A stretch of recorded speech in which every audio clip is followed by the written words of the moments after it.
Boa noite a todos. Muito obrigada pela presença de todos. Uma oportunidade, né? Eu gosto muito de contar a história do meu pai, tenho um profundo orgulho, né? Acho que não só por ser filha dele, mas eu acho que vê-lo trabalhar e sempre trouxe Deus, né, para a história dele, para a vida dele, né, e para o trabalho, para mim foi um grande aprendizado. Ele morreu aos 86 anos, né? Ele sempre teve Deus como guia, né? Ele chamava Deus de chefe, né? E todas as decisões importantes que ele tinha que tomar, ele gostava muito do Divino Salvador, né? Que lá fica sempre exposto, né? E ele gostava muito de pedir conselhos, né? Antes de tomar as decisões, antes de fazer as coisas da empresa, ele sempre gostava. Como o Paulo falou, na Campineira ele tinha espalhado em todas as salas da empresa uma placa falando, né? Aqui nós acreditamos em Deus, na família e no triunfo. Então, assim, era uma forma muito forte. Quando, na minha família, a gente decidiu fazer uma biografia, está aqui o livro deles, depois, se alguém tiver interesse, é só passar o nome, é Marta, né? Para a Marta, que eu depois entrego para vocês, né? Fui eu que ajudei a coordenar o trabalho do jornalista, né? E o jornalista falou, olha, Camila, você vai ter oportunidade de conhecer um outro lado do seu pai, né? E realmente foi muito verdade. Ele pediu, porque assim, a biografia dele foi feita quando ele já tinha vendido a Campineira, né? E a maior parte da história dele como empreendedor foi na Campineira. E daí ele me falou, olha, Camila, eu preciso...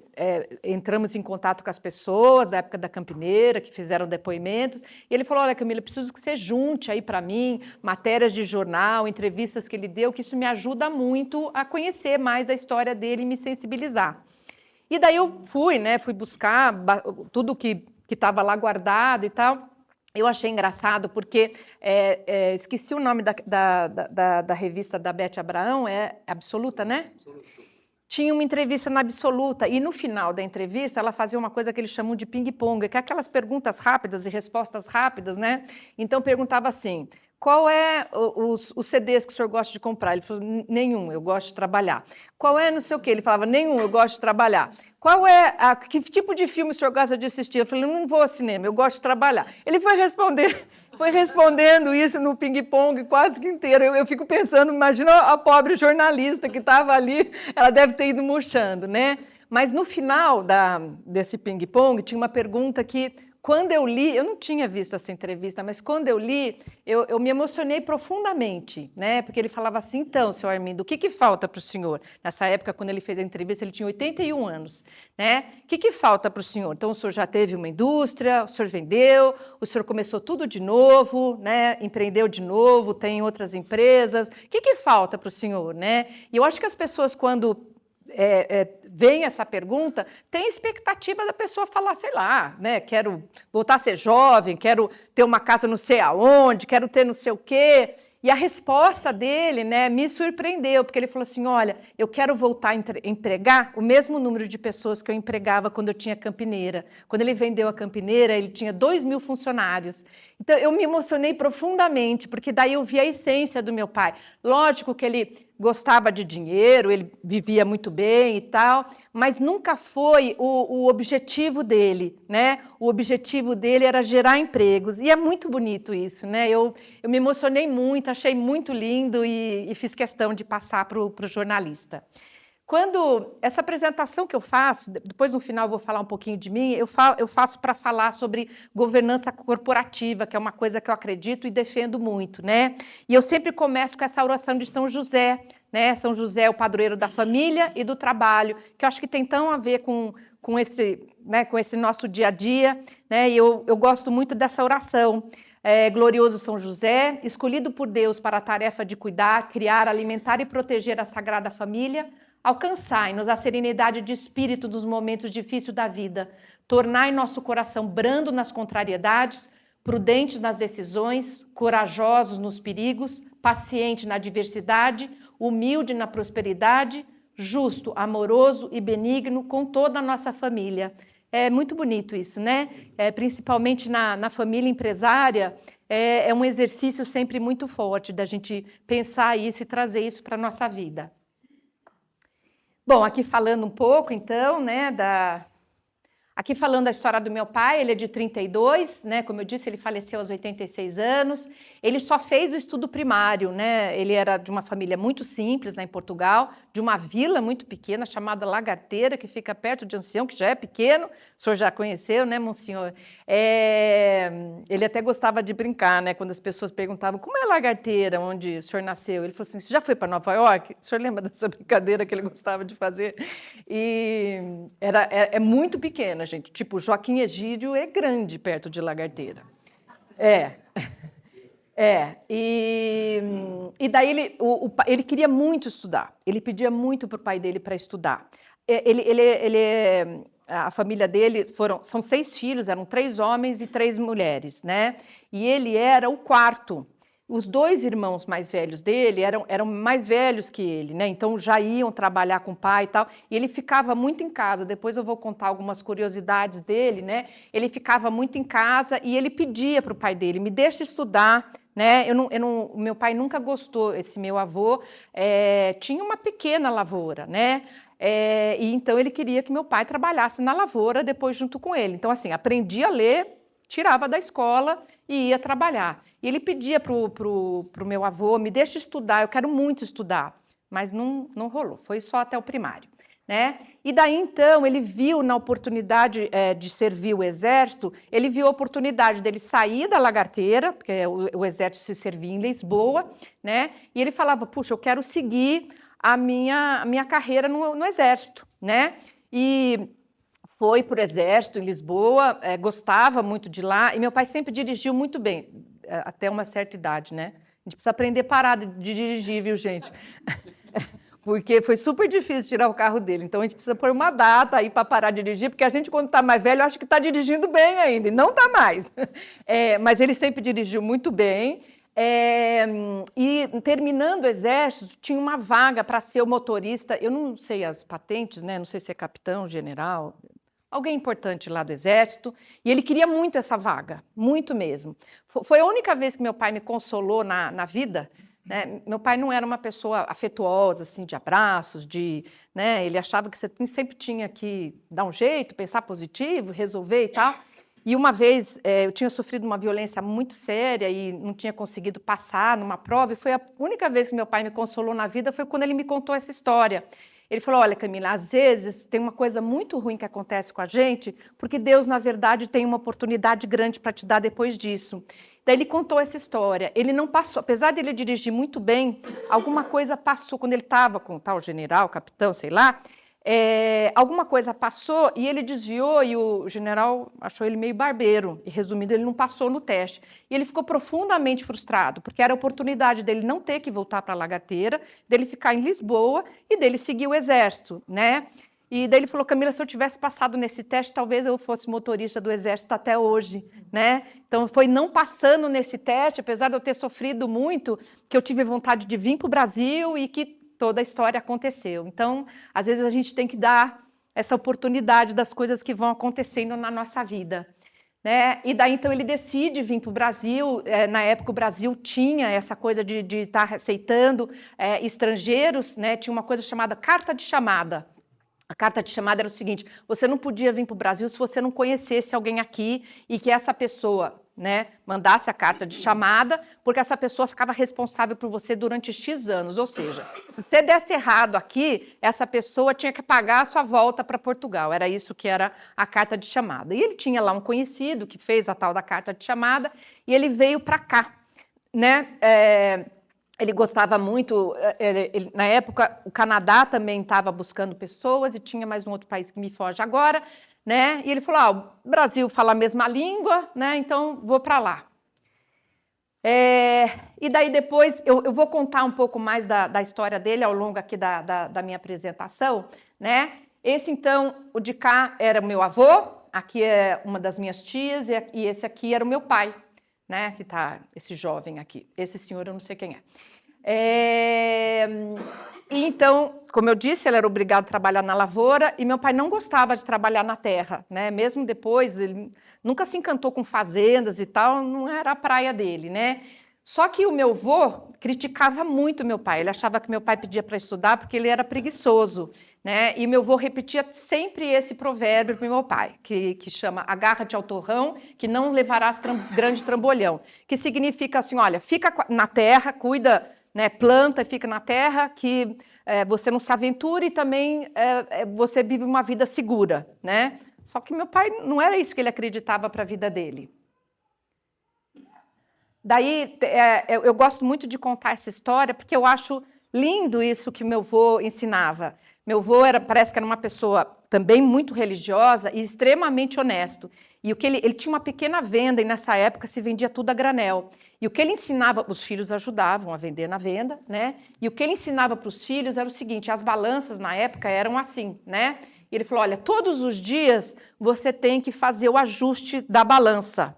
Então ele falou assim, olha, tem que estar exatamente no meio. Se tiver para cá, a gente está perdendo dinheiro. E se tiver para cá, a gente está roubando nossos clientes. Então, assim, é uma forma tão simplória, mas de dizer uma coisa tão clara, tão evidente, né? Então, assim, meu pai gostava de contar essa história e eu acho isso muito forte, né? Quer dizer, com isso não tem meio termo, né, gente? E eu acho que a honestidade é exatamente isso. Ela não tem meio termo. É que nem a balança aí do meu avô. Daí ele aqui no exército, a história que eu já contei para você. E no livro, né, fala do não que meu pai recebeu, que foi um não que ele sofreu até o final da vida. Ele lembrava desse não, que foi o não que meu avô deu para ele. Quando ele decidiu vir para o Brasil, ele precisava de algum dinheiro. Você chega aqui, você precisa ir de um tempo aí até conseguir alguma coisa, né? E a resposta do meu avô para ele perguntou para ele assim, você está me pedindo autorização ou você está me informando? Se você está me pedindo autorização, minha resposta é não. E se você está me informando, você decidiu, você se vira. E ele não deu dinheiro nenhum para o meu pai vir para o Brasil. Ele não queria que meu pai viesse. E tinha um senhor lá que gostava muito do meu pai, achava ele assim cheio de ideias, né? Achava ele muito inteligente e tal. E foi esse homem que deu o dinheiro emprestado para o meu avô. E meu pai prometeu para ele, falou, olha, eu não sei quando, nessa época, né, gente, não tinha problema nenhum ser 5 anos depois. Que foi 5 anos depois. Ele falou assim, eu não sei quando eu volto, mas eu volto e te devolvo todo esse dinheiro, né? Mas no livro, o jornalista demonstra, né, que assim, que viu que, na verdade, esse não foi, na verdade, a grande força, sabe, do meu pai nunca desistir, de meu pai sempre querer. Então, às vezes, tem isso, né? Tem uma coisa que acaba ajudando a nos mover. Aqui, uma coisa que a gente teve alguns consultores de empresas familiares, né? E uma coisa que esse consultor gosta muito de falar, ele falou, olha, normalmente as gerações, né, que vêm depois de um fundador, que é bem sucedido, acham que na época dele era fácil. Ele falou, gente, não tem nada fácil. Na época que seu pai veio para o Brasil, os navios vinham assim, da Europa. Vinham lotados, cheios de gente. E quantas dessas pessoas conseguiram? Então, ou seja, num navio com não sei quantas pessoas, um conseguia ser bem sucedido, tantos outros não tinham isso, né? Então, ou seja, não tinha nada de fácil, toda época tem a sua dificuldade, né? E as oportunidades era você que buscava, era você que fazia acontecer. Daí, quando eu fui procurar que jornalista ia escrever a biografia do meu pai, eu li, então, muitas biografias para procurar essa pessoa. E eu achei muito interessante, porque esses empreendedores, gente, é engraçado, eles têm essa coisa nata dentro deles, assim. Tudo para eles é uma oportunidade, tudo para eles veem... O meu pai até brincava, né? Ele falou assim, se as pessoas querem ir para a praia descansar, eu quero vender água. Ele tinha essa brincadeira, né? Então... ele chegou para cá e tinha, então, uma oportunidade. Ele chegou em Santos, né? Ele começou em São Paulo, mas surgiu essa oportunidade de trabalhar como distribuidor da Lacta em Salvador. E ele foi. E o europeu, ele sofre muito, né, gente, com desperdício. Eles passaram pela guerra, então o europeu não aguenta ver jogar comida fora, desperdício. E o meu pai ficava impressionado, porque o jeito que os chocolates iam para Salvador era de navio. Imagina naquela época, os navios não eram refrigerados, imagina naquela época, Santos, Salvador, aquele calor, como que chegavam esses chocolates lá? Então ele disse que no porto era ele e o cara do seguro. Ele esperando a carga, o cara do seguro já separava o que tinha derretido e o que não tinha nenhuma condição de consumo, era jogado fora e ele calculava então o seguro. E meu pai começou a pensar, ele falou assim, gente, isso não pode ser assim, tem que ter um outro jeito. E ele resolveu vir para São Paulo, pediu uma reunião para falar com as pessoas da Lacta e foi lá conversar. Ele falou, olha, se eu levar de caminhão, né, eu vou levar só 3 dias ao invés... Eu não lembro quantos dias levava, né? Bom, não lembro não, porque eu não estava lá, né? Mas assim, ele contou a história, mas eu não lembro mais. Mas, sei lá, pelo menos uns 8 dias, né? Ele falou assim, vão ser 3 dias se eu for de caminhão. Se vocês me derem, né, uma fiança ou pelo menos alguma coisa, eu consigo dar uma entrada num caminhão, né? E daí a Lacta falou, olha, a gente gosta da sua ideia, né? Mas a gente aqui não é fiador de ninguém. E meu pai não desistiu. É isso que eu acho lindo essas coisas. Meu pai não desistiu. Ele entrou numa concessionária da Scania e ele pediu para conversar com o dono. Nessa época as pessoas conseguiam essas coisas, né? Pediu para conversar com o dono e contou toda a história dele. E contou a história dos chocolates que eram tudo jogado fora porque tinham derretido no meio da viagem do navio e não sei o quê. E falou, olha, se o senhor me der... Eu não tenho nenhum fiador para te apresentar, eu sou português e tal, mas se o senhor me der essa oportunidade, eu prometo para o senhor que todo dia, sei lá, 5 eu estou aqui e eu pago a minha parcela. E o senhor se emocionou com a história do meu pai, achou ele muito verdadeiro e deu essa oportunidade. Vendeu o caminhão lá com não sei quantas parcelas para o meu pai e ele começou então essa trajetória. Então você vê que quem tem essa coisa do empreendedorismo é muito forte, né? E foi assim que ele começou e ele cresceu muito como distribuidor da Lacta fazendo isso. E assim, uma coisa que também eu acho muito bonita na história dele, meu pai soube o tempo dos ciclos. Às vezes a gente prolonga certos ciclos, a gente não sabe fechar um ciclo e começar outro. E na história do meu pai eu vou contar aqui alguns ciclos que ele soube o momento de fechar, né, e o momento de começar um novo. E após 5 anos da Bahia, ele olhou e falou assim, bom, se eu quero continuar crescendo, Salvador não é o lugar, né? Eu preciso estar em São Paulo, então, porque ele viu que em Salvador era o seguinte, ou você era classe média baixa, ou tinha aqueles muito ricos. Ele falou, olha, não existe um meio termo aqui em Salvador, né? Então, se eu quiser crescer, São Paulo é oportunidade. Ele vendeu essa distribuição e ele veio para São Paulo trabalhar no Pari. No Pari, ainda tem atacado de doce no Pari. Ele abriu um atacado de doce, né? E ele vendia doces no Pari. E o pai do Toninho, que foi prefeito de Campinas, era sócio da Doces Campineira, né? E ia lá entregar produtos e gostava muito do meu pai. E um dia virou para o meu pai e falou assim, olha, você não tem vontade? Eu estou querendo vender a minha participação, a gente tem uma fábrica de doces lá, você não quer comprar a minha parte? Meu pai falou assim, se você me convidar um domingo eu vou lá almoçar com você. E foi assim que aconteceu, né? Tanto que o Toninho tinha um grande carinho pelo meu pai, porque... Foi assim, ele veio, gostou muito de Campinas, ele achava, na época, já achava São Paulo meio grande, e se interessou. E daí ele falou assim, olha, então eu quero comprar a sua participação, mas antes, já faz 5 anos que eu não vou para Portugal, eu vou lá, né? E daí a hora que eu voltar eu assumo. Então, fechou o negócio, né? E foi para Portugal. E nisso, então... Ele começou 2 novos ciclos. Então, ele fecha o ciclo de doces no Pari, né? E ele inicia 2 novos ciclos. Ele vai para Portugal. Nessa época, ir para Portugal, você ia de navio, e o navio demorava, eu não sei se eram 16 dias, 18 dias, mas era muito tempo. Era caríssimo, né? Você só conseguia de navio e era muito caro. Então, assim, as pessoas, quando viajavam, iam e ficavam. Ele ficou 3 meses nessa viagem, né? Nesses 3 meses, gente, ele conheceu, namorou, noivou e casou com a minha mãe. Tanto que minha mãe fala, ela falou, olha, eu fiz, né, mas eu não recomendo para ninguém, deu certo, mas se eu não tivesse gostado dele na hora que chegava aqui, eu ia fazer o quê, né?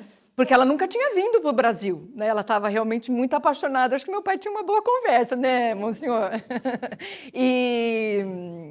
E daí começou, trouxe e falou tudo para minha mãe. Falei, olha, eu quero começar um novo negócio, eu comprei uma participação numa fábrica de doces, quero que você venha comigo, a cidade é bacana. E assim eles vieram. Eles, quando chegaram aqui em Campinas, eles moraram onde hoje é a Magazine Luiza, né, que foi um imóvel que depois ele fez questão de comprar e ele fez questão de tombar o imóvel da Magazine Luiza, é tombado, foi ele que entrou com o processo de tombamento, porque fez uma parte muito importante da vida dele, porque ele morou nesse hotel com a minha mãe durante 4 meses, até eles acharem uma casa, até arrumarem a vida deles, né?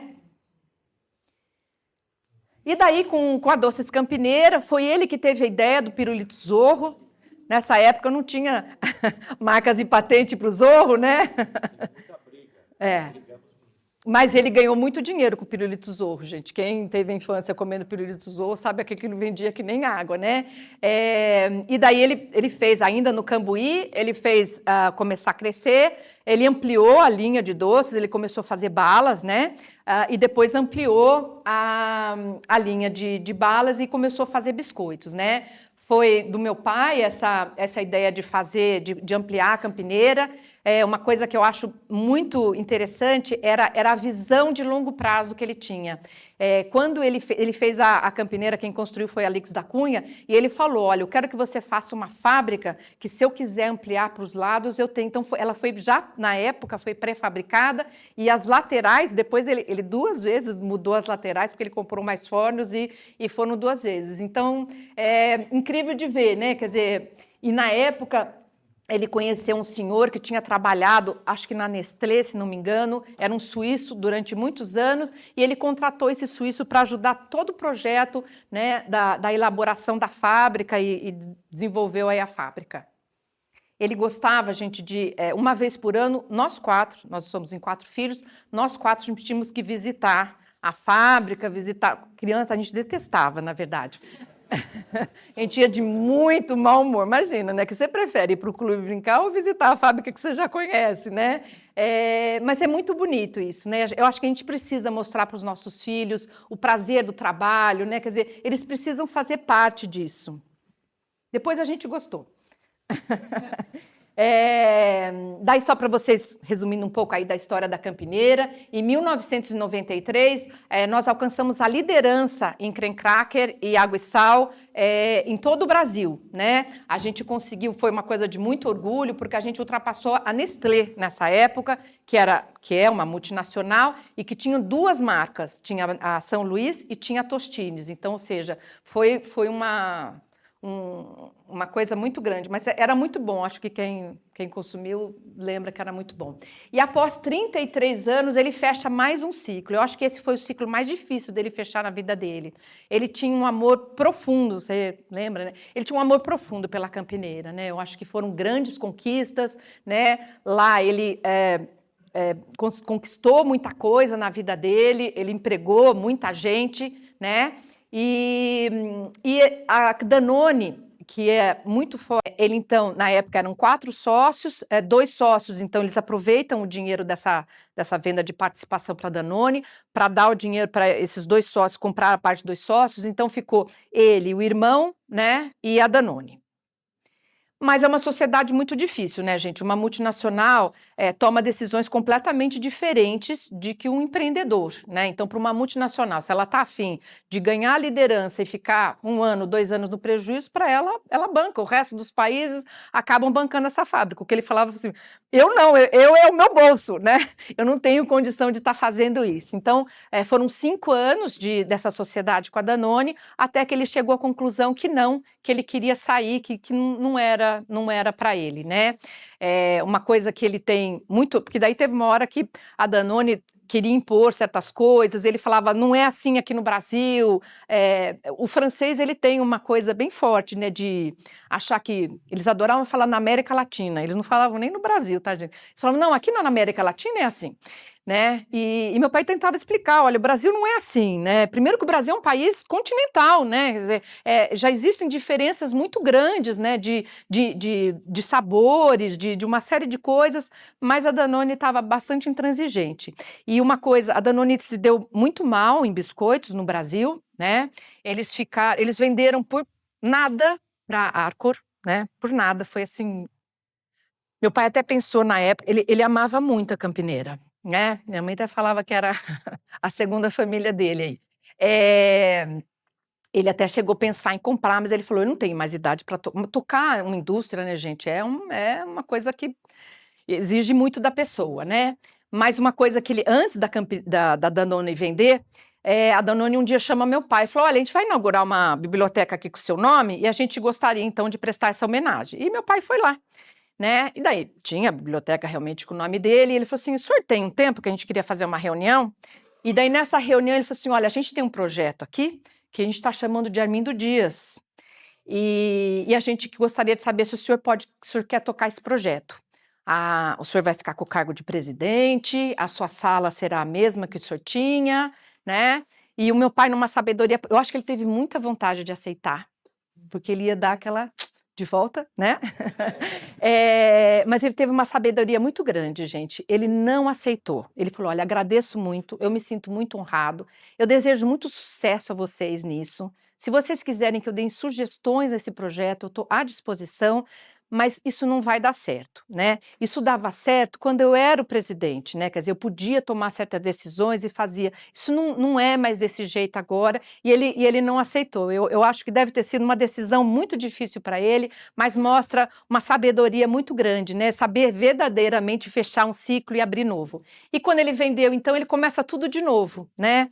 Quando as pessoas acharam, nessa época ele tinha 65 anos, quando as pessoas acharam que ele ia curtir a vida, né, merecido por sinal, né, mas que ia, sei lá, viajar mais, ter outras coisas, ele fala: "Não, minha grande força motora é gerar empregos e é isso que eu quero, é isso que eu acredito na minha vida". E ele então cria a Arcel, ele começa com a Arcel com imóveis, comerciais para locação, e ele começa a procurar, negócios de médio porte, que já ele não queria começar do zero, que já existissem, que já estivesse andando, né, e daí foi aí que ele viu a possibilidade nas concessionárias, que depois a gente teve as bandeiras Fiat, Ford, Volkswagen, né, e ele sempre gostou de hotelaria, né, e ele gostava, vocês lembram, né, o Royal Palm Plaza naquela época era, na verdade, tinha sido construído pelo Holiday Inn e mantido meio que daquela forma, né.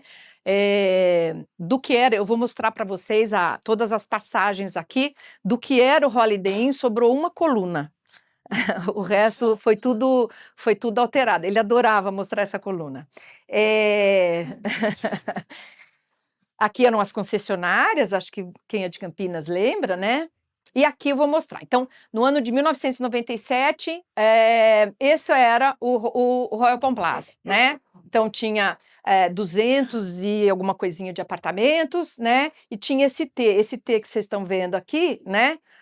Era onde eram os quartos, ali a nossa direita era a parte de restaurante, recepção e tal, e resumindo era isso. Daí eu vou mostrar para vocês a primeira ampliação que ele fez, né. A primeira ampliação, então, ele construiu, né, o T ainda continua, vocês conseguem encontrar eles lá, tá vendo? Tá ali, aqui. Só que então ele demoliu aquela recepção, onde ele fez uma nova recepção e fez a área de eventos e tal, onde é o Imperial e tal, fez uma piscina nova, fez quadras e fez mais apartamentos aqui, né. Então nessa Não, eu acho que foram 3, não tenho certeza. 2 anos, né. Deve ter 2 anos e meio, mais ou menos, né. E daí, então, a gente ficou com ele construiu mais 228 apartamentos, né, e ficou, então, com 2.800 de área de eventos, com salas novas, divisórias e tal.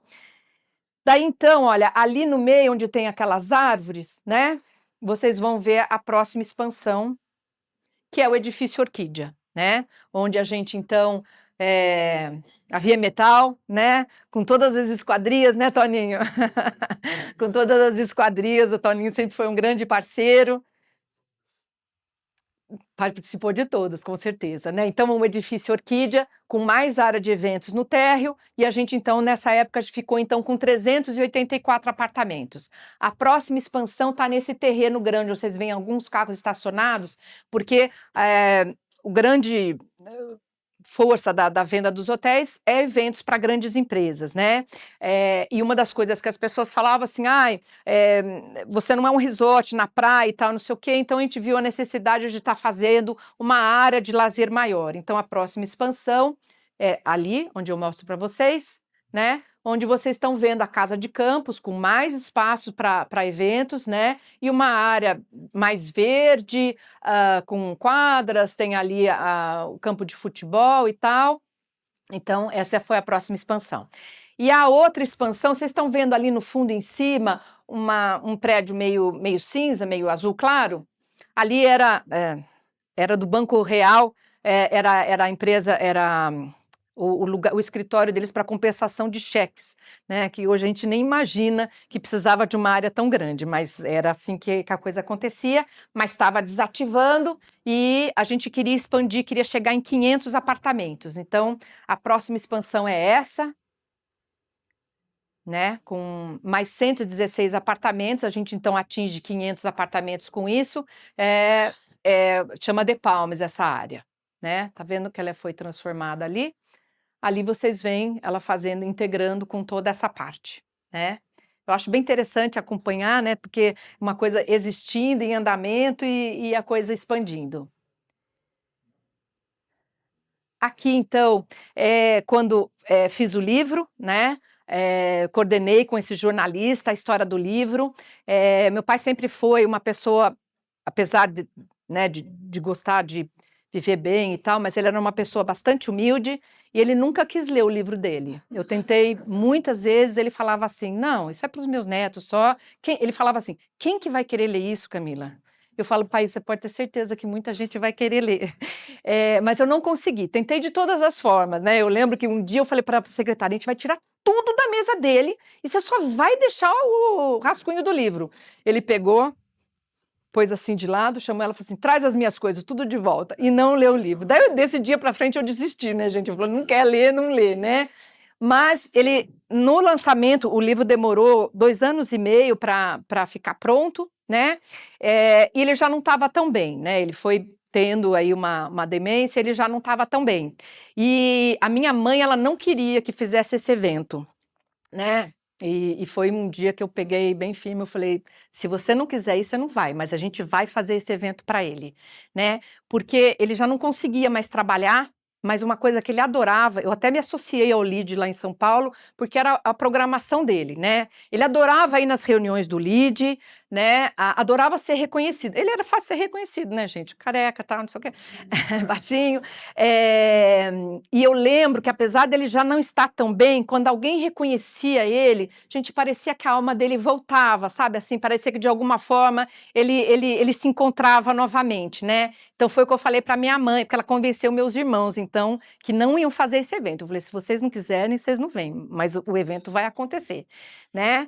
E daí eu contei esse exemplo para minha mãe e para os meus irmãos. Eu falei assim, olha, ele quando é reconhecido, gente, ele se enchia todo. Eu lembro que uma vez a gente estava, né? E daí ele trocou o cartão com o homem olhou e falou assim, mas o senhor é que o senhor é Armindo? Eu já ouvi falar muito do senhor. E não sei o quê. Nossa, gente, eu abri um sorriso de fora a fora e tal. Eu falei, não, as pessoas vão gostar de ir e ele vai gostar. E foi exatamente isso que aconteceu. Porque eu falei para meus irmãos, eu falei, gente, ele está com 80, acho que ele já estava com 84 anos nessa época, né?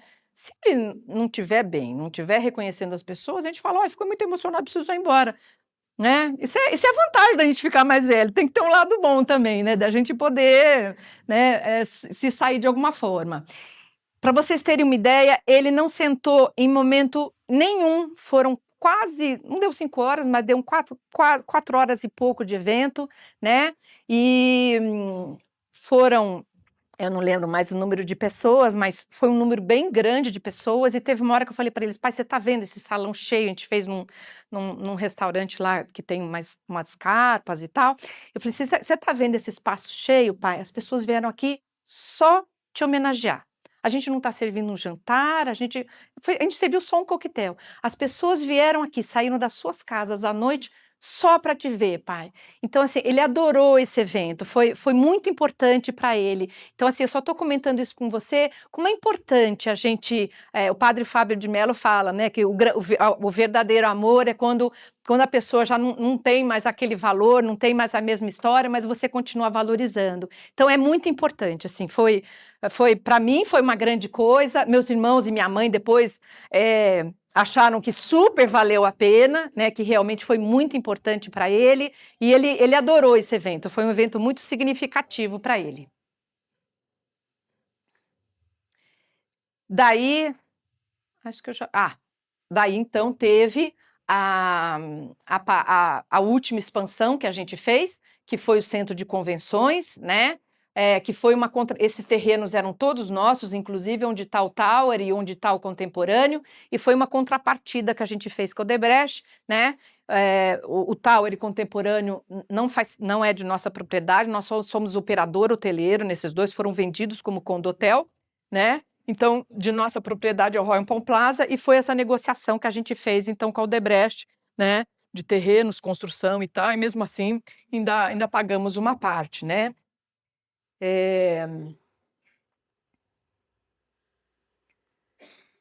O centro de convenções são 44 mil metros quadrados, 51 espaços, né, 13.500 áreas de foyer e salas, né. Aqui é o meu pai no dia da inauguração, nisso o Alzheimer estava já bem avançado, né? Mas eu virei para ele e falei assim, pai, vai ter inauguração e eu gostaria que você abrisse a inauguração. E é muito engraçado, gente, o Alzheimer, em alguns momentos você consegue trazer a pessoa de volta, né? E eu escrevi para ele escrevi 3 parágrafos, né? Escrevi para ele lia bem, ele não escrevia mais, mas ele lia bem ainda, né? E daí ensaiei com ele algumas vezes, e daí eu falei, agora vamos lá, que eu pedi para o meu irmão montar um palco lá fora, teve um padre que fazia missa, lembra um padre que fazia, esqueci o nome dele, que fazia missa lá, que fez a bênção, né? Não lembro o nome dele. E daí eu falei, bom, então pedi para o meu irmão um dia antes, né, montar o palco lá. Eu falei, então pai, agora vamos lá no palco para ele se ambientar no lugar, né? Do caminho do restaurante até o palco ele não lembrava de nada, como se ele não tivesse lido aquilo. Eu falei, porque a minha mãe de novo, ela falava, você está expondo o seu pai, né? E eu falei, não tô, mãe, eu tô prestigiando ele, né? Eu falei, ele vai ler. E daí, então, eu falei, bom, vai ter que ensaiar um minuto antes dele subir e vai ter. E daí eu pintei, ele não conseguia mais, acho que, eu não sei se aquilo não tinha mais significado para ele do que ele estava lendo, ou ele não conseguia mais. Eu falei, ele lia, eu falei, pai, eu preciso que você pare, respire e dê emoção. E daí, então, o que que eu fiz? Eu pintei de várias cores o texto. Eu falei, cada vez que mudar de cor, você respira. Deu certo, né? E daí, no final, que a minha última frase é, e eu desejo que o hall seja um sucesso. Só que eu acho que ele estava no terceiro parágrafo, ele estava cansado, ele falava, ele deseja que o hall seja um sucesso. Eu falei, pai, sucesso, pai. Daí eu pus não sei quantas setas assim para cima, e foi muito importante para ele, para vocês terem uma ideia, né? Quantas vezes eu pedi para ensaiar, quantas vezes ele ensaiou, ele nenhuma vez, minha mãe falava assim, chega Camila, você está deixando ele cansado, eu falava não, se ele está gostando, a gente vai continuar fazendo. Ele fez, para vocês terem uma ideia, fazia tempo que ele não falava para os funcionários, essa inauguração foi para os funcionários. E tudo que a gente faz no hotel, como o hotel nunca fecha, a gente tem que fazer 2 vezes. A gente faz na hora do almoço para X funcionários e a gente faz à noite para os outros funcionários que estavam trabalhando na hora do almoço, né? E os funcionários faziam tempo que não viam ele falar. Para vocês terem uma ideia, as pessoas não repararam que ele tinha, né? E falavam assim, nossa, como o senhor Armindo tá bem, né? Eu falava assim, super bem. E tá aí ele aqui, inaugurando. Para vocês terem uma ideia, quando eu falei para ele, eu falei, pai, tem inauguração agora à noite, você vai vir? Minha mãe, na mesma hora, falou assim, ai, Camila, pelo amor de Deus, chega que eu tô cansada. Ele virou para mim e falou assim, que hora você vem me pegar? Então, para isso que eu falo para vocês, né? Tava na alma dele, o empreendedorismo para ele era uma coisa tão forte que essa hora você resgata a pessoa, né? Então, eu acho que a gente tem, ele merecia esse reconhecimento, né? E nessa hora ele estava ali pleno, né? E ele fez questão de fazer as 2 inaugurações, falou as 2 vezes, falou sucesso e foi muito bacana. Para vocês terem uma ideia como a vida é, 15 dias depois ele morre, né? Então, para vocês verem como foi significativo para ele, né? Porque no discurso dele, ele fala: com o rol, eu vou voltar a empregar o mesmo número de pessoas que na Campineira. Então, foi muito significativo para ele e acho que para nós também. Aqui algumas curiosidades que eu gosto de contar. Eu vi, né, nessas biografias todas que eu li para achar o tal do jornalista, eu vi, né, que essas pessoas que são natos, empreendedores natos, eles têm uma... Eu não gosto de falar malandragem, porque daí a gente lembra daquela propaganda do chanceler, né, tirar proveito de tudo. Não, mas é uma é um charme, assim, da vida, e meu pai tinha isso desde criança. Então, para vocês terem uma ideia, ele, por ser o filho mais novo, ele tinha 2 irmãs mais novas, né, ele não podia ainda trabalhar na lavoura, e ele ficava em casa, e a mãe dele chamava ele para tudo: "Armindo, vem, não sei o que, não sei o quê. Armindo, cuida das suas irmãs". E ele imagina um menino de 7, 8 anos tendo que cuidar de 2 meninas, socorro, né. Então o que que ele fazia? Quando a mãe dele não estava vendo, ele beliscava as 2 irmãs para elas começarem a chorar, e ele falava: "Tá vendo, mãe, elas não gostam de mim, eu não posso tomar conta delas". Então, ele tinha essa coisa sabe, de dar um jeito de lidar com as coisas, né. E daí ele achava que a mãe dele, ele tomou uma surra por causa disso. Ele achava que a mãe dele chamava ele para tudo, gente. "Armindo, vem varrer. Armindo, não sei o quê". Porque os irmãos estavam trabalhando, a irmã mais velha também, e era só ele que sobrava. As outras eram pequenas, era só ele que sobrava. E daí ele falou assim, resolveu se fingir de surdo.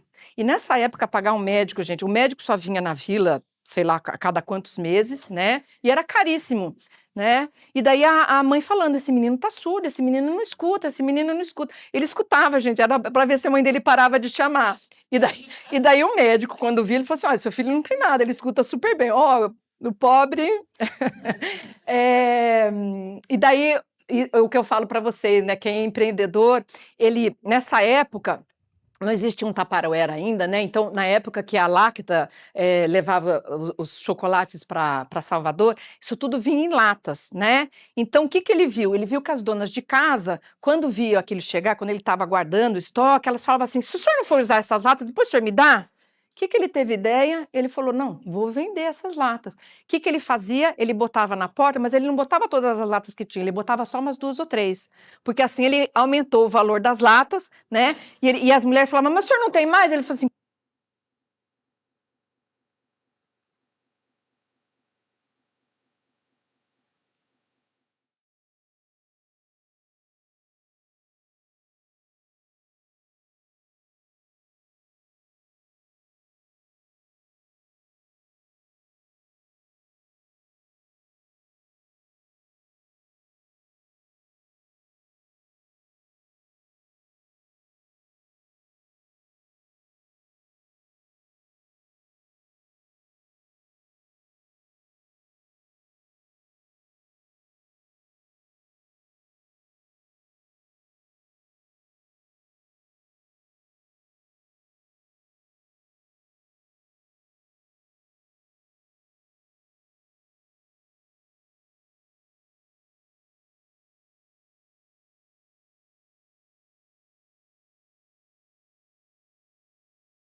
foi muito significativo, né? Eu realmente acredito que Deus está nos pequenos sinais, né? A gente precisa sempre se manter perto de Deus, né? Rezando, ouvindo a palavra dele, para que a gente fique sensível a ver esses sinais, né?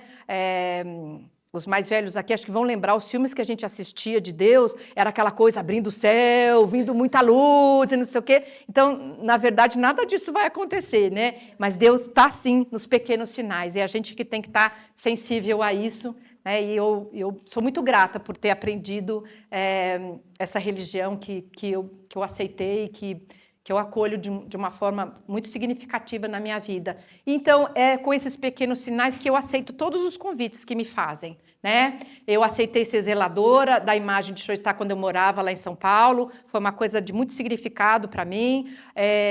O convite aconteceu, eu recebia na minha casa, e um dia a mulher falou, olha, eu não quero mais, e eu vejo que para você é bem importante, eu acho que você vai cuidar bem disso, né? E eu fiz isso, foi bem elogiada na época, um significado muito grande a visita de Nossa Senhora, né? Eu senti profundamente, eu sou ministra de Ezequias, né? Eu inclusive faço trabalho todas as sextas-feiras de manhã lá no cemitério Aléias e Flamboyant. E eu fui convidada, eu não sei se alguém aqui conhece o Diácono Sebastião. O Diácono Sebastião tem o poder da palavra, gente, porque ele faz esse convite, né, de Ezequias de uma forma, eu me senti muito tocada. Foi numa missa de finados, um ano depois que meu pai tinha falecido, e o Diácono Sebastião fez o convite, mas ele fez de uma forma, ele transformou aquele trabalho de uma forma tão linda que eu fiquei profundamente tocada. Eu lembro que na mesma hora eu fui falar com ele, eu falei, eu quero esse trabalho, eu quero fazer parte disso, né? E fui preparada, e é uma coisa muito séria.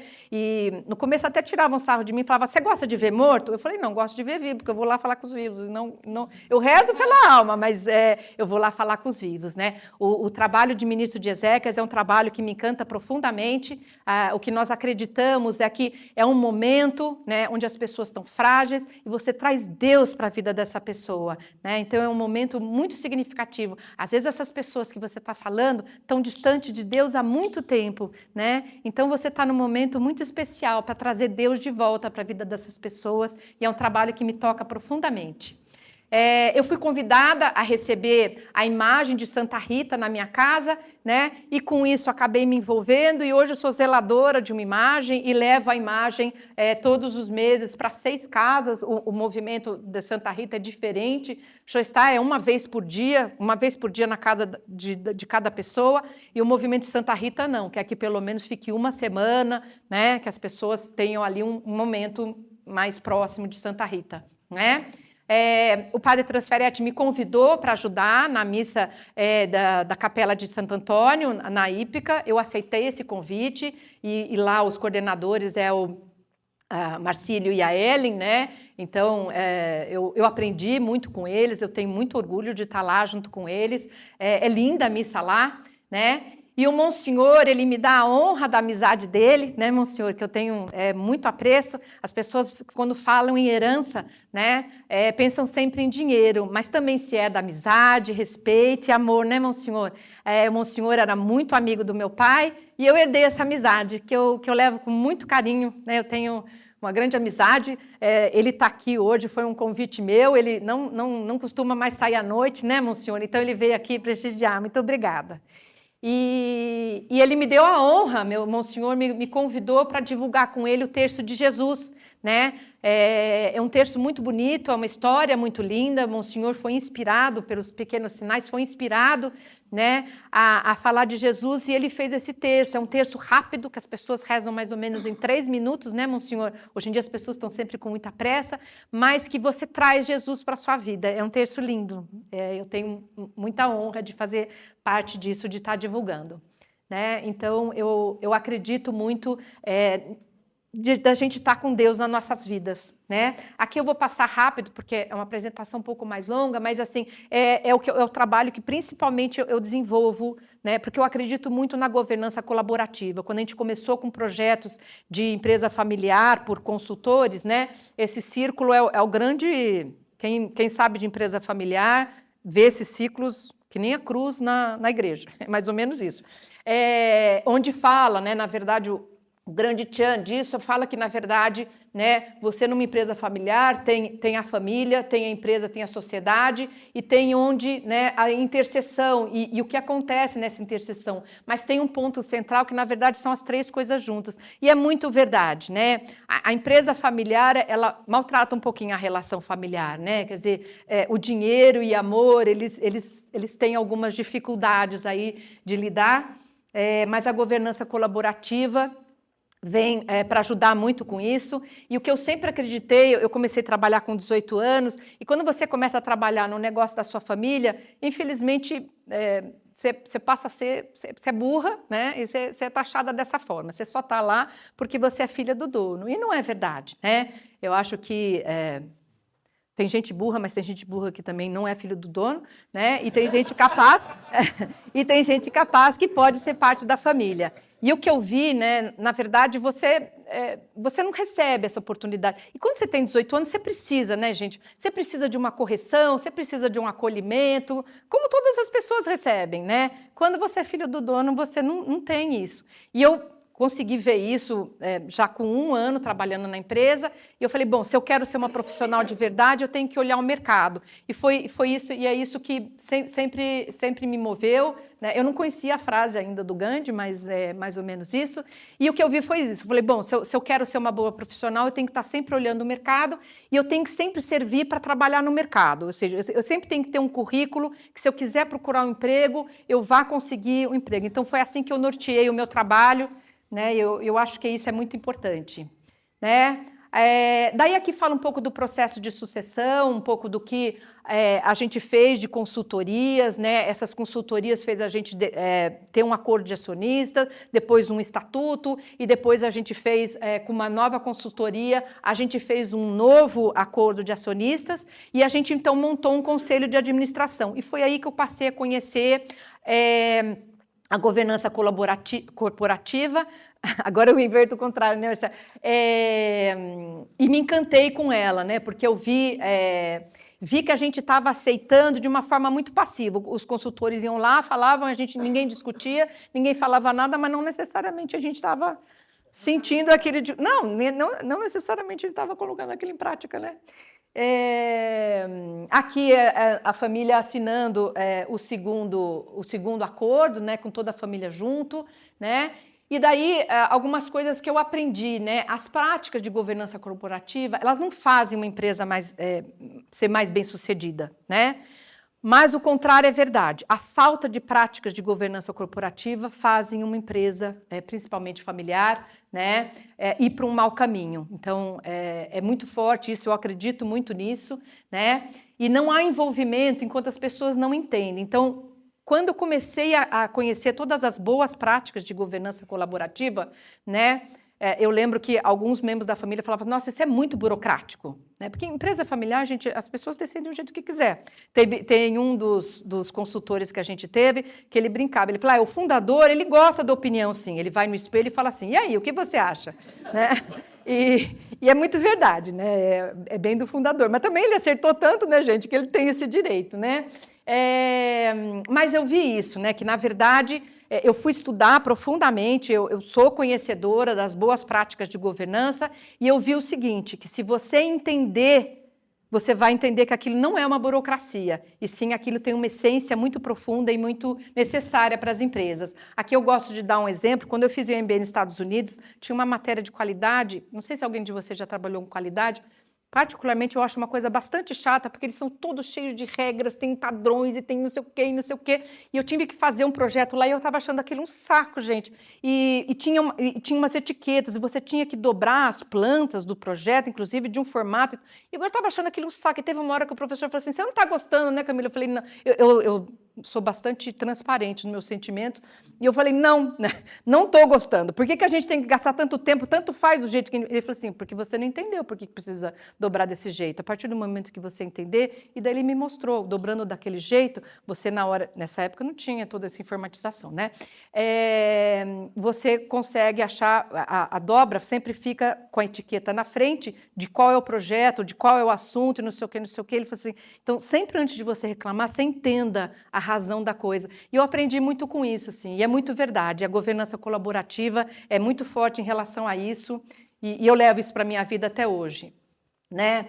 Aqui fala um pouco, né, da importância de alguns pontos, mas eu acho que não vale aqui falar. Aqui a importância dessa estrutura, mesmo sendo uma empresa muito menor, não somos de capital aberto, nada disso, né? Mas mesmo uma empresa menor, precisa ter algumas formalidades e alguma estrutura, porque senão vira uma briga entre as pessoas, né? E aqui uma coisa que eu aprendi, o IBGC faz imersão em vários países, e eles uma vez foram na Alemanha, não sei se vocês já ouviram falar, mas a Alemanha, não sei se vou falar a palavra certa, é o país com empresas familiares mais longevas, né, que fala, obrigada. Longevas, então lá tem empresas familiares, assim, onde estão na 6ª, 8ª geração, né, isso é assim, não tem outros países que têm com tão longa. Então, o IBGC foi estudar o que acontece. Primeiro que o alemão gosta de seguir regras, né, gente? Eles são super bons nisso, né? E uma das coisas que eles fazem, né, que eu tento implementar, que eu acredito muito, eles pegam todas as boas práticas de governança colaborativa e o que não tem na empresa, eles justificam. Aqui a gente não faz essa prática por causa disso, para não perder a essência, para não ser a minha vontade, a sua vontade, isso a gente não está afim, isso a gente não quer, até para você continuar checando se aquilo ainda faz sentido ser diferente do que é uma boa prática, né? Eu achei isso um grande aprendizado, né? E aqui é o que eu acredito como acionista e que eu defendo profundamente, é sempre entender, né, como a empresa funciona, os diferenciais do mercado, né, conhecer os gestores. Uma coisa que eu levo para mim, né, assim, tudo que é proposto, né, eu até sou um pouco criticada porque eu sou bastante crítica nisso, né, eu acho que antes de você tomar uma decisão, você precisa... Ok, você ouviu aqueles gestores, né, aquelas pessoas e tal, mas qual é a minha opinião sobre aquilo, né? E eu vou buscar no mercado e vou discutir. Esse filme é um filme, eu não sei se alguém já assistiu, é super antigo, tá? Não é da minha época também, mas eu quando fiz o curso de conselheira, eles mostram esse filme. Resumindo o filme para vocês, ele começa, são 12 homens em uma sentença. Eles são chamados para uma sentença, houve um assassinato numa cidade pequena, né? E eles pegaram lá uma pessoa que é considerada culpada, porque a vizinha viu ele entrando e saindo, né, onde a mulher foi assassinada, no outro viu também ele passar, e não sei o que, e chegam à conclusão. Só que a sentença é o seguinte, tem que ser unânime. Todos têm que votar. Se um tiver contra, não serve. Eles não podem sair da sala enquanto não votar. E o filme é todo sobre isso. E é o seguinte, são 12, né? Os 11 estão super convencidos. Gente, para a gente não ficar aqui muito tempo, está muito claro que ele é o culpado e vamos nisso. E um só, né? Ele é quase malhado durante o filme, porque eles estão querendo dar nele, né? Porque ele fala, escuta, mas a mulher viu e não sei o quê. E ao longo do filme... Posso terminar de contar o filme, acho que ninguém vai assistir agora, né? Ao longo do filme ele vai falando, não, mas vocês estão aceitando isso como verdade. Essa mulher que viu ele entrando, quantos anos ela tem? Ela enxerga bem? A nossa cidade é mal iluminada. Com a pouca luz que a gente tem à noite... Né? Se um homem com a mesma estatura passar, alguém, mesmo de nós, consegue... E ele vai questionando. Resumindo, gente, no final do filme não era o homem, né? E ele consegue convencer os outros 11 que era um erro, né? Então, eu acho que a gente precisa ser crítico assim na nossa vida. Aqui alguns aprendizados que eu tenho, né, na minha vida profissional, né? Eu acho que a gente sempre tem que aproveitar a crise, né? Eu acho que ela nos gera oportunidades, né? A resistência ajuda a gente a ser melhor, né? Eu às vezes, né, brigo por coisas que eu acredito e quando não é aceito, eu acho que você aprende então que você precisa provar de uma outra forma, precisa trazer informações. Todos os projetos finalizados devem ser analisados como um aprendizado para o próximo, né? Informar a todos da família, né? Do contrário, os outros membros terão uma visão parcial. Às vezes a gente critica nas empresas familiares, ele não entende e tal, não sei o quê, mas às vezes a gente não vê que a gente mesmo não trouxe, né, aquela pessoa para o mesmo nível de entendimento que você está lá no dia a dia, né? A importância dos acionistas estarem alinhados, né? Eu gosto dessa frase do Arnaldo Jabor, onde ele fala, né, não acredito em pessoas que se completam, acredito em pessoas que se somam, e eu acho isso muito verdade. Eu acho que numa sociedade, quando as pessoas se somam, né, fica muito melhor. A importância de ser questionadora, eu sou bastante questionadora, né? Eu acho que não existe confiança sem controle, né? Eu acredito muito na meritocracia, eu batalho bastante por isso. Toda implementação deve ser entendida, absorvida, aquilo que eu estava falando para vocês, né? A busca de informações no mercado, né? Ter a sua opinião formada, ok, você ouvir as pessoas dentro da empresa, os especialistas, né? Mas o que você entende sobre aquilo, né? Porque eu acredito muito nisso que eu escrevi aqui no final, né? Não participar das decisões, dos projetos, né, ou ficar de uma forma passiva, né, não te isenta da responsabilidade e você vai ser parte dos resultados e da consequência. Então é melhor participar, né? Assim você fez parte de tudo aquilo, né? Aqui não existem mágicas e milagres, o processo, a relação familiar, eu acho que ela precisa ser muito cuidada, é isso que mostra naqueles ciclos, né? Naquela interseção você precisa de um cuidado especial, né? As pessoas precisam ser acolhidas e cuidadas dentro da empresa, e eu acredito bastante nisso.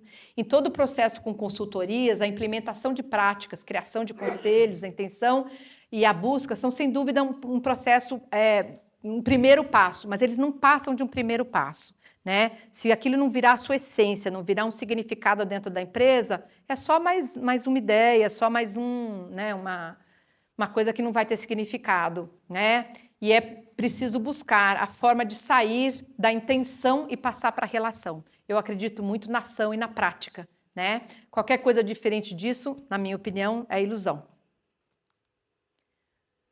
Aqui uma coisa que, essa frase eu gosto, né? César falava isso, a mulher de César não basta ser honesta, ela deve parecer honesta, e eu acredito nisso, né? A nossa postura, né? Tudo que a gente acredita, você precisa espelhar aquilo, né? Você tem que ser o exemplo de tudo que você defende. Eu acredito muito e eu gosto de levar minha vida de uma forma low profile, né? Eu gosto disso e eu acho que a gente precisa ensinar isso. Hoje em dia é tão valorizado, né? A aparência e tal. Eu acho que a gente precisa resgatar para os nossos filhos a essência. O primeiro seminário que a gente participou, de empresas familiares, o palestrante era uma pessoa de Harvard, né, que tem a consultoria mais famosa do mundo em empresas familiares. Ele começou a palestra falando assim, olha, gente, vocês vão repetir esse mantra todos os dias, a hora que vocês acordarem, que é o seguinte, família cresce mais rápido que os negócios. E em empresa familiar isso é muito verdade, né, gente? Tem uma hora que o fundador tem, sei lá, no nosso caso, 4 filhos. Então, ou seja, o que ele ganha dá para... Mas esses 4 filhos, tem mais não sei quantos filhos, tem uma hora que a empresa está sustentando, né, toda essa infraestrutura enorme e a gente precisa cuidar disso, né? Quer dizer, a empresa ela precisa ter a sua existência separada, então, da família, né? Cada um precisa ter lá o seu círculo, né? E fala, né? Eu particularmente acredito nisso, né? Muito luxo e ostentação gera uma necessidade sem fim, né? Nada basta, né, gente? Tudo precisa de mais, né?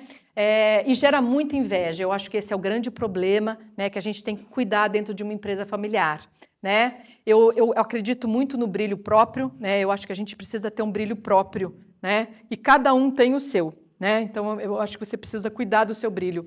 Um dos consultores que a gente teve falava muito isso, né? Ele dava o exemplo do Walter Salles, né? Ele falou, olha, quanto mais o Walter Salles é um bom cineasta, melhor acionista ele é para o Unibanco. Na verdade, nessa época o Unibanco existia. E o irmão dele, né, era o presidente do Unibanco. Ele falou, olha, ele não tem ciúmes do irmão porque ele tem o brilho próprio dele, né? Ele tem existência própria, né? Esteja sempre à disposição para esclarecer, prestar contas, né? Esse consultor que eu estou falando, ele repete muito isso, né? Que parece que o fundador da Bombril escreveu cartas para os filhos dele, né? E nessas cartas ele falava, e uma das frases que ele fala nessas cartas é: todo sócio tem patrão, tem que dar satisfação, que é essa relação, né? Então, eu nessa hora eu levo muito essa consideração, né? Quer dizer, a relação de irmãos ela é muito frágil nisso, né? Porque você tem muita intimidade, você foi criada junto com aquelas pessoas, né? Então, às vezes uma pergunta que se outra pessoa faz, você não leva a mal, quando é seu irmão, irmã, às vezes você leva. Então, eu sempre lembro disso, né? É um sócio querendo satisfação e ele tem todo o direito disso, né? Não desista com a resistência. Como eu falei para vocês, eu acho que a resistência faz a gente buscar outros caminhos e ser melhor, né? E daí isso é uma coisa que eu levo para mim, que eu falei para vocês, familiares que trabalham na empresa devem fazer uma avaliação de desempenho. Isso é uma coisa que, apesar de eu batalhar muito dentro da empresa, eu nunca consegui implementar, mas eu faço para mim, né? Eu estou sempre fazendo uma avaliação e sempre olhando para o mercado. Eu sempre me pergunto, né? Se eu hoje procurasse emprego, né? Aonde eu conseguiria ser empregada? Eu conseguiria receber o salário que eu recebo hoje da Arcel, né? Eu acho que a gente, com isso, está sempre se movendo e querendo ser melhor, né? Daí eu só vou falar essa frase para vocês, né, que eu acho muito verdade, que é um cuidado que a gente precisa ter em empresas familiares, né? Se você passar por uma guerra no trabalho, mas tiver paz e quando chegar em casa, será um ser humano feliz. Mas se você tiver alegria fora de casa e viver uma guerra na sua família, a infelicidade será sua amiga. Eu acho que a gente não pode esquecer da essência da família, né, gente? A família existe por amor, né? Eu sempre acredito, né? Deus colocou essas pessoas na nossa vida, né? Os seus irmãos são seus irmãos porque Deus escolheu, né? Então a gente tem que dar um jeito de lidar com isso, né? E é isso que eu tinha para falar para vocês. Eu espero que a história do meu pai encante vocês do mesmo jeito que ela me encanta, porque ela me encanta profundamente. Muito obrigada.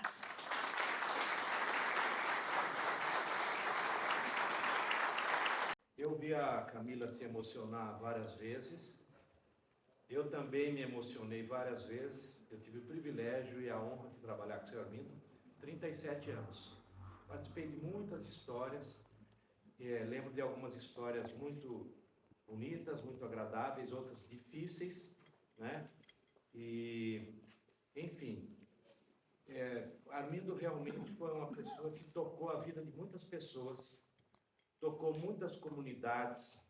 Todos nós aqui que convivemos com ele, tivemos assim o privilégio de realmente sentir e viver do lado de uma pessoa boa, de uma pessoa realmente autêntica e também muitas vezes espirituosa e engraçada. Monsenhor, não preciso nem falar que viu muitas coisas, muitas coisas. Gostaria de... Eu quero homenagear a Camila com um buquê de flores, que a Paloma está trazendo. Está aqui o buquê de flores. Vamos aguardar um minutinho. Tá bom. E eu quero também pedir a vocês que abusem, né, nas perguntas, usem e abusem das perguntas. Por favor, Paloma. Usem e abusem das perguntas. E ao final eu quero pedir para o Daniel falar alguma coisinha da DCRU aqui para a gente, para vocês entenderem que a DCE é algo que vai além, né? E realmente é assim, é muito emocionante, mas uma coisa que me marcou muito hoje aqui é que honra teu pai e tua mãe para que você tenha vida longa. A Camila honra pai e mãe. A Camila está dando um testemunho autêntico e nós precisamos de testemunhos autênticos de família, de pessoas que honram, que cumprem, que sejam coerentes.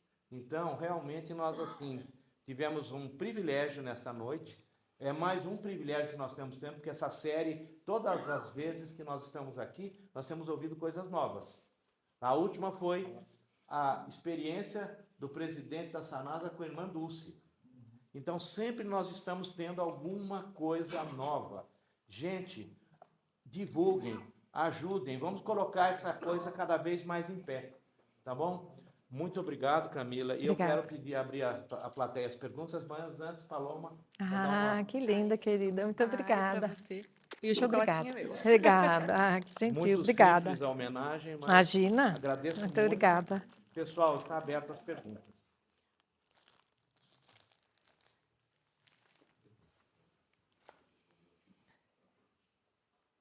O seu Armindo tinha também o lado jocoso, brincadeira. Quando perguntavam a ele de onde ele era, ele passou de lagarteira. Como é que essa cidade é? Ah, uma cidade importante.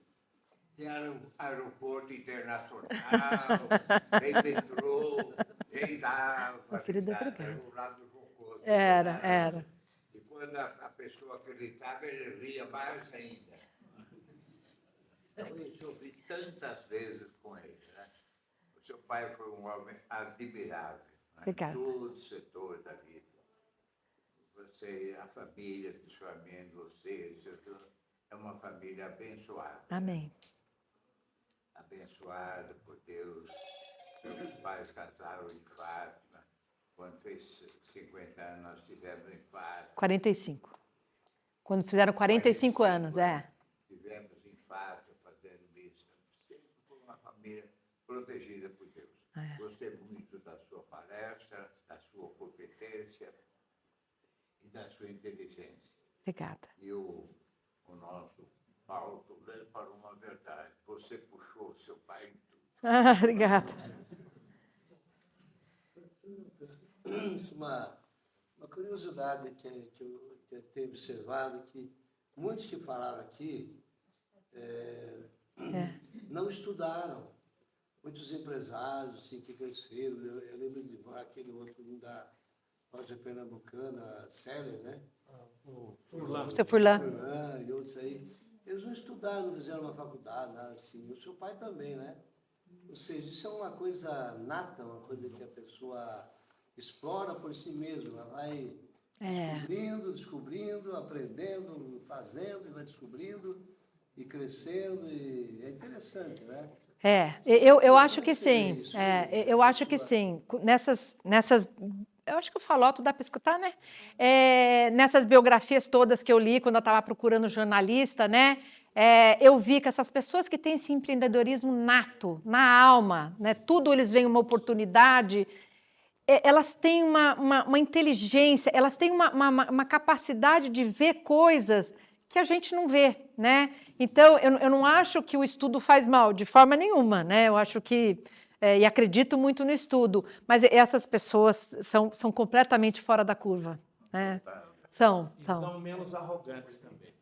Posso dar um depoimento? Pode. Dá licença. Olha, não vai mais que isso, Toninho. Camila, só para você realmente uma pessoa única também, junto com seu pai. Ele está de parabéns Obrigada. pela palestra. Eu vou dar um depoimento que me marcou muito na minha empresa como empresário. Na minha vida como empresário. Tive o privilégio de ser um fornecedor do Royal, na época que o seu amigo estava reformando, começando a fazer as mudanças no hotel. E eram contratos milionários que nós tínhamos com vocês. E quando eu ia negociar com o seu amigo, ele falava assim, mas, seu Toninho, você vai acabar com o meu dinheiro, né? Ele sempre chorava, né? Eu tive intimidade com ele, como depois nós ficamos como amigos. Né? No início eu não conhecia, ele não me conhecia. Mas, seu amigo, se eu precisar, eu empresto, né? E eu vou falar uma coisa assim, hoje eu lembro sempre do seu amigo, sempre. Quando eu vou fechar um negócio, por quê? Porque todos os contratos que nós fizemos com o seu amigo, ele nunca, não todos os negócios, né? Nunca fizemos um contrato. Não tinha contrato. Não tinha advogado, não tinha ninguém. Era eu e ele na sala, ele fazia o preço, ele fazia o desconto, ele assinava, eu assinava um papel, que era um orçamento de milhões, passava para a secretária, o seu programa o pagamento do senhor Toninho. Eu levava uma xerox. E aí nunca deixamos de honrar nada e ele também. Todas as etapas, todos os negócios. Nunca tive um contrato. Hoje a gente fica atrás de advogado, fazer um contrato. E daí só tem problema, né? No fundo, mas é necessário. Você vê com uma confiança, com uma pessoa única, iluminada, né? E conseguia fazer as coisas. Famoso, Camila. Deixa eu só vou dar um depoimento rápido, que ele me fez lembrar de algo do seu Armindo, que era inesquecível. O seu Armindo sempre negociava, mas era extremamente leal. E ele sempre fazia o ganha-ganha. E sempre você ganhando e sendo leal. Mas tinha uma coisa extraordinária, que quem viveu, e muitas vezes a gente teve oportunidade, ele jamais explorava uma situação onde a pessoa estava desesperada, ele não permitia a pessoa em desespero para ele se aproveitar dessa situação. Então, esse tipo de situação gera bênçãos. Quando nós ouvimos falar do Furlan, nós vimos o Iga e vimos vários deles, sempre algumas características muito especiais. E a outra também é a humildade. Nada de arrogância, sempre humilde. Então, realmente é assim, é uma coisa emocionante ouvir o que nós estamos ouvindo. Alguém mais? Ô Camila, eu tenho a experiência do seu irmão, o Antônio, eu faço parte lá do Contemporâneo Hotel, né? Ah, tá. Então, todas as reuniões que eu estou presente lá, o seu irmão não está mais, a gente entende, claro, o motivo, né? Mas, realmente, vocês são pessoas iluminadas por Deus, porque o teu irmão, ele tem uma clareza. Ele tem. Você sabe que lá tem a reunião na sala, tem 1000 pessoas e fala, por que não deu lucro esse mês? E tem a paciência de falar um por um, né? Tem. Então, assim, parabéns para sua família. Obrigada. Né, de A a Z, que Deus continue te iluminando aí, Ah, tem inspiração para nós. Obrigada, obrigada. Quem mais? Eu queria falar rapidamente, não precisa ser nem com o microfone. Acho que dá para ouvir, né? Bom, eu tenho trabalhado com a Camila nos últimos anos. Primeiro que a gente é brigador sem ser mal criado. Segundo, que a gente entende que é na união que a gente constrói os melhores resultados. E tem sido muito bom trabalhar com ela. Obrigada. Porque ela tem uma doçura como pessoa, é um ser humano que faz aqui um papel que todo cristão tem que fazer, e ao mesmo tempo ela compreende o papel dela nas coisas e faz com que cada um revele nas nossas reuniões o melhor papel de cada um. Nada daquela coisa de dizer eu sei tudo e você não sabe nada, é o contrário. Eu imagino que eu possa saber alguma coisa, mas na hora que você se somar a mim, nós vamos saber muito. Então eu admiro a Camila pela forma como ela sempre tratou a família. Essas coisas de família eu conheço bem, essas interfaces, as dificuldades e tudo mais. E acho que vocês superaram isso e construíram algo muito significativo para Campinas, para o Brasil, exatamente porque vocês encontraram a oportunidade. E é o momento certo, na hora certa. Na hora que o cavalo passa arreado, que você tem que montar nesse cavalo. E vocês fizeram isso graças a um homem que, apesar de ter vindo de uma cidade pequena, foi capaz de ter uma mentalidade cosmopolita, que é o que ele passou para os filhos, e os filhos fazem isso no seu contato do dia a dia, no negócio e com as pessoas. Queria dar esse testemunho, agradecer pelo convite. Obrigada, tá.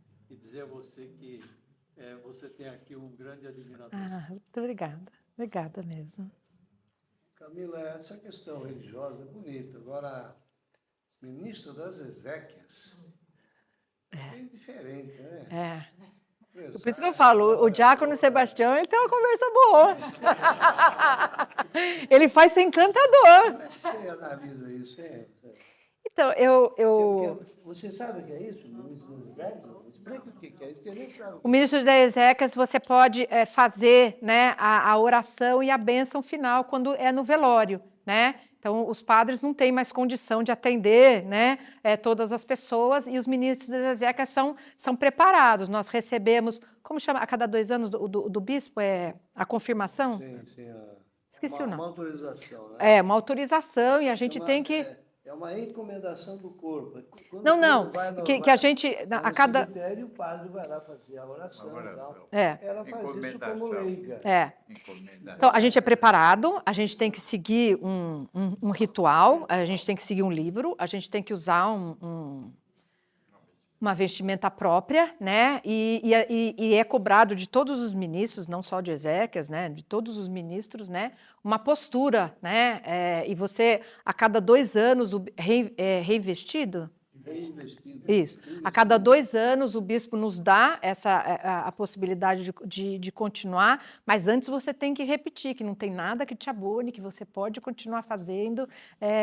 Eu tenho para mim um grande significado. Eu acho que você, naquele momento, falar de Deus.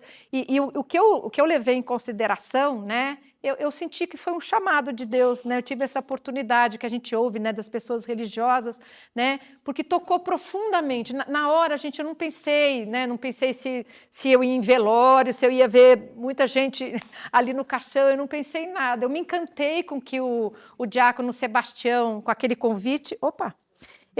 Obrigada. Eu me encantei com aquele convite e na mesma hora eu falei para ele, eu quero fazer parte, né? Eu quero que o senhor me prepare, né? E eu levo isso, assim, meu marido mesmo, né? Tirou muito sarro, ele falou, mas você gosta de ver morto? Eu falo, não, eu não me incomodo, né? Eu vejo que tem pessoas que se incomodam bastante, aquilo não me incomoda, porque foi um ser humano, né, gente? Né? Ele só passou, mas é uma alma, né, que está sendo ali, né, num momento de passagem, né? É uma família que está ali sofrendo a falta daquela pessoa, né? É um momento da gente falar de Deus, da misericórdia de Deus, e para mim tem um significado muito grande. E eu espero muito, gente, que alguém reze por mim quando eu morrer. Alguém há de rezar, né? Eu preciso fazer amizade com padres mais novos, né? Se bem que o Monsenhor, gente, está aqui para a eternidade, né, Monsenhor? Ele vai fazer o meu também. Então, eu acredito muito nisso. Eu acho um trabalho muito lindo. Eu sou profundamente grata. Camila, você vai num cemitério só ou vai? Eu tenho um coordenador, que é o Valdir. Não, eles te falam, né, qual é o cemitério. Eles procuram fazer um cemitério próximo da sua casa. Por acaso é muito próximo da minha casa, é ali no Gramado, né? E você diz, então, que dia da semana. Então, eu fico disponível todas as sextas-feiras de manhã, mas você só é chamado... O que acontece, né, no cemitério, que é extremamente bem administrado pelo Monsenhor. Eu acho que quem já foi a algum velório lá vê que é um cemitério extremamente diferenciado, é o Monsenhor que administra, o Monsenhor é um excelente administrador. Olha, pode chamar para dar palestra, porque ele é muito bom administrador. Está sempre impecável, né? E o Monsenhor tem os cuidados nos detalhes. Vocês podem reparar, é um lugar acolhedor, é um lugar que tem sempre plantas bonitas. Eu não sei se vocês já foram lá no dia de finados, mas ele põe música clássica para as pessoas ouvirem. É muito especial. Ele faz ser um lugar muito especial e ele abençoa todas as almas, né, Monsenhor? Ele fala que todas as almas estão abençoadas por ele lá. Então, você é determinado, né? Então, você escolhe um dia da semana. Então, todas as sextas-feiras de manhã, você tem que estar disponível, né? Então, mas eu posso ir trabalhar, né? Eu vou trabalhar e daí eles me ligam, porque daí eles oferecem para as famílias, olha, tem uma pessoa, né, da religião católica que pode fazer a cerimônia, você quer, né? E eu aprendo a ser uma pessoa bem melhor, porque no começo não é muito fácil, não. Por exemplo, o padre transferente uma vez... Imagina só, gente, você larga tudo do seu trabalho, eu não ganho nada para isso, e você vai lá fazer uma cerimônia porque a família decidiu o que queria, né? Daí o cara falou assim, você pode ser bem rápida? E tem dias, gente, tem dias que você não está num dia bom, né? Nossa, gente, eu li ódio do Senhor. Eu olhei, e graças a Deus eu tinha ouvido o bispo falar há pouco tempo, né? E o bispo, ele exige que a gente siga o ritual. Ele falou, olha, se vocês perceberem que a família... Porque tem gente que pede, a gente não sabe nem falar amém quase, né? E o meu coordenador, ele falou, Camila, quando você perceber que a família não é católica, você dá uma agilizada. E eu acho que não, eu acho que se eu sair de lá e se tem um ritual para fazer, é para fazer o ritual. As pessoas escolheram o ritual, então eu acho que tem que fazer o ritual. E o bispo também acha, então eu sigo o bispo.